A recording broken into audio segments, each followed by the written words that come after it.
নমস্কার। আজকে 48 করমছড়া বিধানসভা কেন্দ্রে পশ্চিম করমছড়া রমেন দেবনাথ জুনিয়র বেসিক স্কুলের প্রাঙ্গণে বিজেপি এবং সিপিএম ছেড়ে 60 পরিবারের 183 জন ভোটার তিপ্রামথা পার্টিতে যোগদান করেছেন।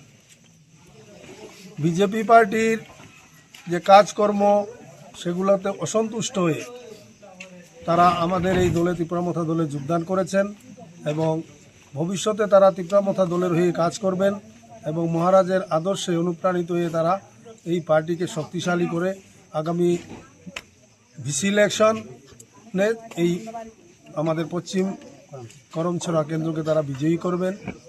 আমরা তিপ্রামথা পার্টির তরফ থেকে তাদেরকে স্বাগত এবং ধন্যবাদ জানিয়ে আজকের এই সভা আমরা সম্পন্ন করেছি।